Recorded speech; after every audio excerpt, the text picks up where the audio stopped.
Salam buat teman-teman semua. Kembali lagi dengan saya Frame Toruk.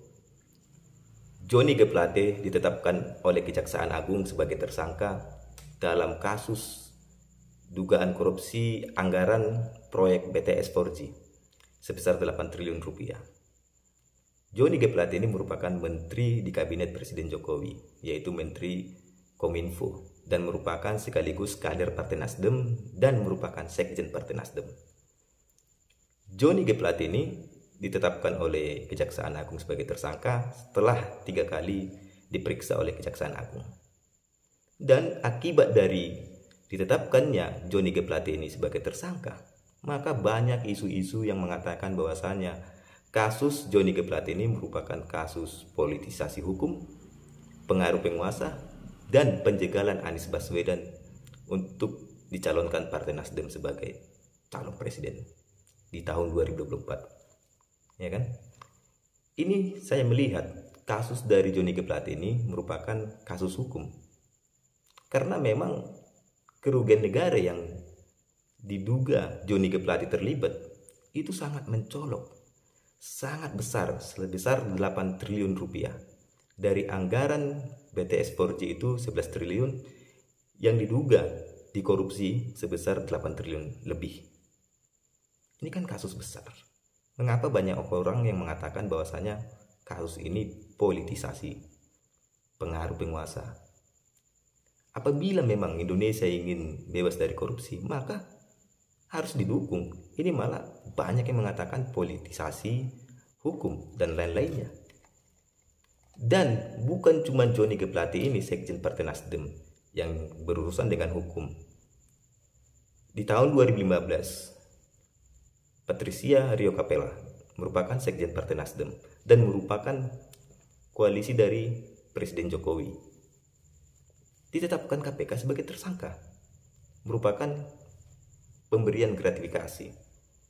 Dan OCK Ligis, petinggi Partai Nasdem juga, jabatannya hebat juga, Ketua Kehormatan Partai Nasdem, ditetapkan sebagai tersangka oleh KPK. Tidak seramai ketika Johnny G. Plate ditetapkan sebagai tersangka. Bahkan OCK Ligis sendiri tidak diberi bantuan hukum. Ya. Saya melihat waktu konferensi persnya Ketua Umum Partai Nasdem, Surya Paloh, di sana Surya Paloh mengatakan bahwasanya terlalu berharga, terlalu besar, ya, bernilai tangannya Johnny G. Plate ini diborgol. Jelas terlalu besar, karena memang anggarannya pun besar, sebesar 8 triliun. Dan ketika wartawan menanyakan apakah Partai Nasdem menarik pencalonan Johnny G. Plate sebagai caleg dari Partai Nasdem, jawaban dari Surya Paloh akan konsultasi kepada KPU.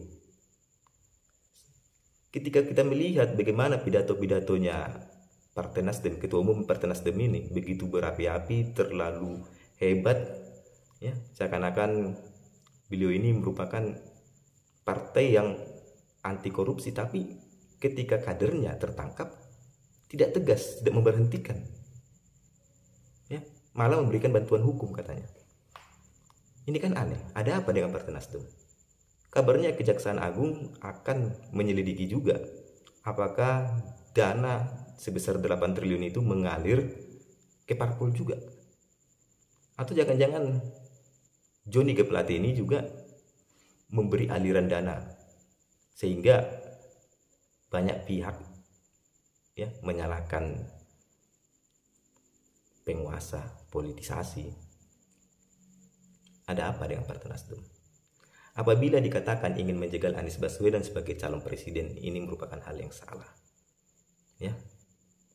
Apabila Partai Nasdem ingin mencalonkan Anies, tanpa Johnny G. Plate pun harusnya bisa mencalonkan.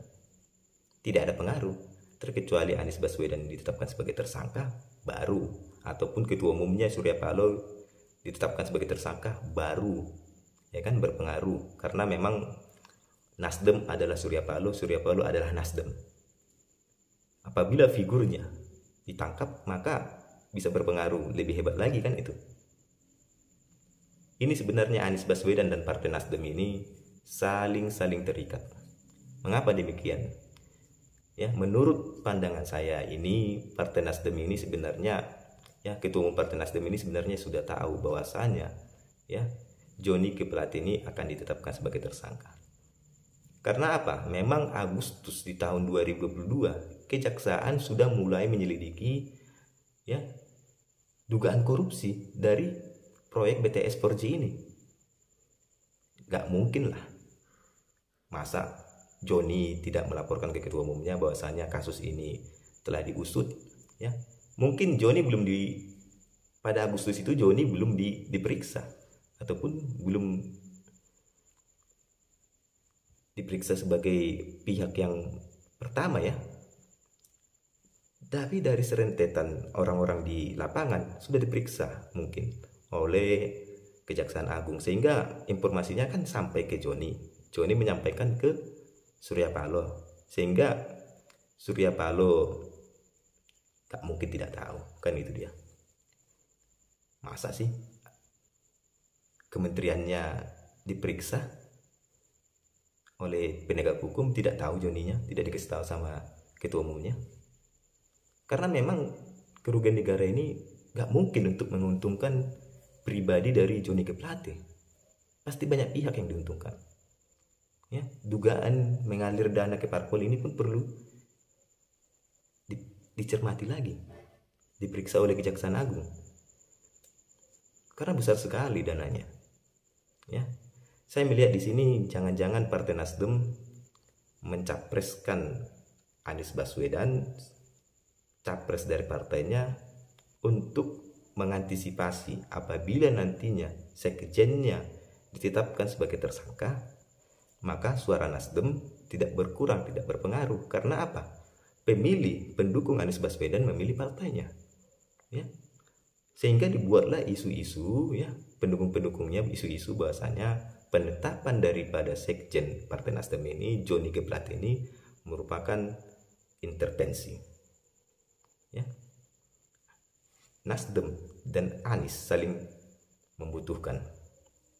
Anies butuhkan partai untuk capres, ya, ataupun Nasdem butuh Anies untuk meraup suara. Itu dugaan saya, pengamatan saya dari apa yang saya lihat selama ini, ya. Sehingga memang apabila Johnny ditetapkan sebagai tersangka, kemungkinan Partai Nasdem akan tidak anjlok seperti Partai Demokrat, ya. Ketika banyak kadernya ditetapkan sebagai tersangka, maka suara Partai Demokrat di tahun 2014 itu surut. Ya kan, itu dia. Jadi kasus daripada Johnny G. Plate ini bukan merupakan kasus politisasi, intervensi penguasa atau lain sebagainya. Murni kasus hukum. Anggaran yang dikorupsi pun besar, 8 triliun. Ya. Apabila memang Presiden Jokowi ingin, ya, melindungi, pasti bisa. Tapi apabila tidak menjabat nantinya dia, ketika bukan dari pendukung Presiden Jokowi, ya, ataupun oposisi nantinya memerintah, dan ketahuan ada menterinya yang korupsi, maka nama baik dari presiden ketika tidak menjabat akan menjadi buruk. Sehingga memang pemberantasan korupsi harus diberantas, siapapun presidennya tidak pandang bulu harusnya. Itu dia. Salam.